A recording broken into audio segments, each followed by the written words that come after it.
Okay, it's Easter Sunday. Been looking around for my fucking Easter basket all day and I ain't found a son of a bitch yet.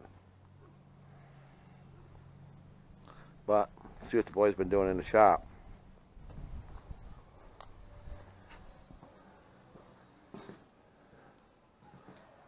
Trailcat project, that's on hold, coronavirus. Gotta get a center seal for it.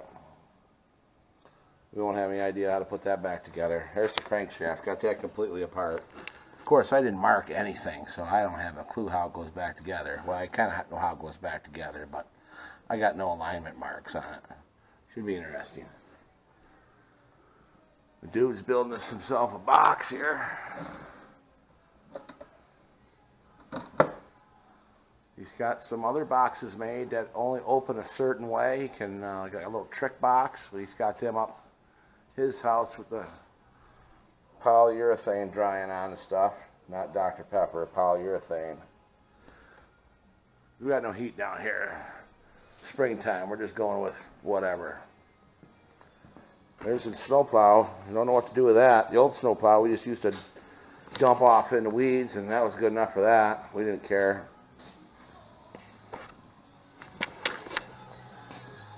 Got us a free pressure washer with a bad engine one time, so we're working on fixing that up. And of course, taking it apart, the motor was seized up. It's got a Honda engine on it. We busted this plate, and this is the adapter plate. This bolts to the motor, and then this bolts to the pressure washer. So we made us up a new one. Center bolt to the motor, outer bolt to the pressure washer. And this was a fancy cast one that had different kind of deals on there. So I had to make a couple little spacers, and then we'll space this plate off the engine a little bit so the bolts don't rub. That mount the pressure washer motor. And then we're working on a press, I guess you'd call it a brake, to go in the press.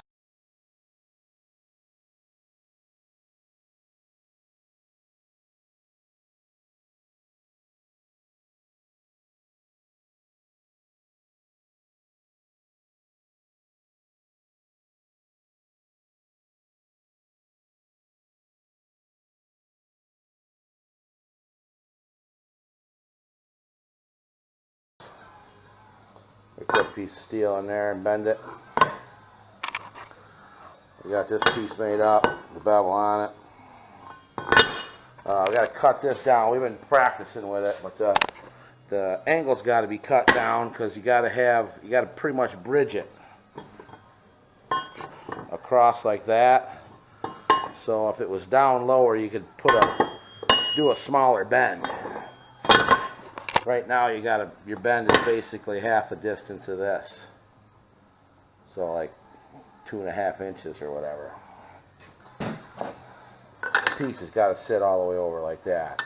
So if you cut it off, then you could put it in there, make a shorter bend. I think, I don't know. But here's some of the practice bends we've been doing on it.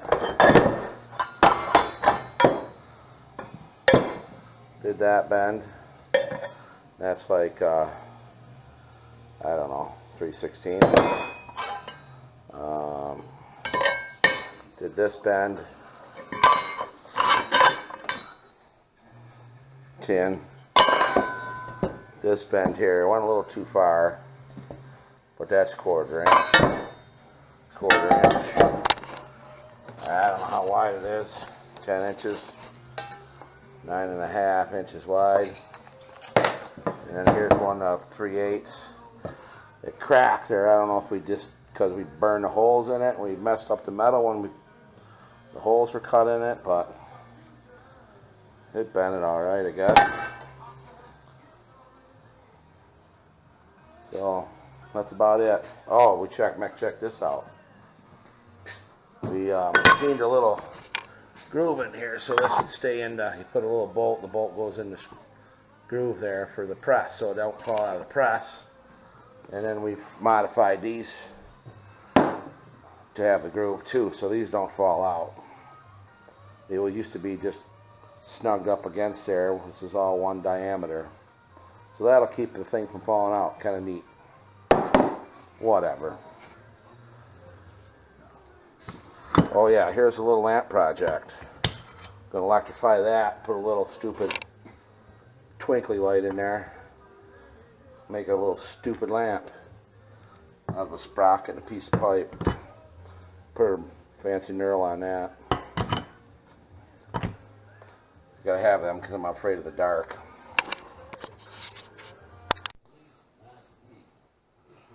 Okay, made up a couple of little adapters here. 1/2 inch NPT, 1/4 inch NPT, both male obviously. We gotta make a little hookup like this. Goes from standard Pioneer coupler to this little 1/4 inch coupler, I guess. I don't know what size you'd call it, but so we made these up.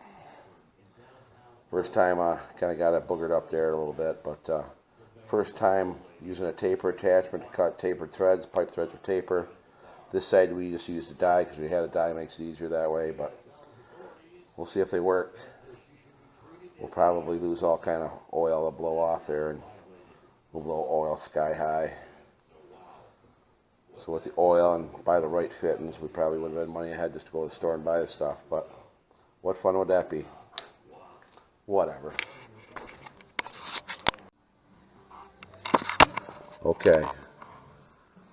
Here's some of the information that you got to know to cut threads, I guess.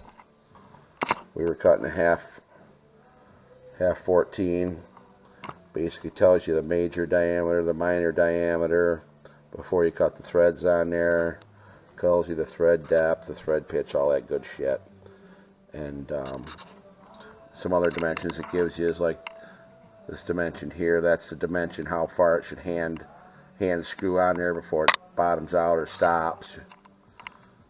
And it's a bunch of other shit that I really don't know what it's about. But if you do it right, then you don't have this, where one kind of bottoms out and one's got more threads. So the diameter was turned wrong there. We turned the threads too deep, or I don't know what the hell that problem was, but we screwed it up. It should be fine. I don't see any problem with it. They tightened up nice. It's not like they're going to Bremcorp. He would friggin' kick them back at us for sure. Quality control would catch that, but they're just for us around here at the shop, so it should be fine. We'll keep you posted. We'll probably spray oil friggin' sky high.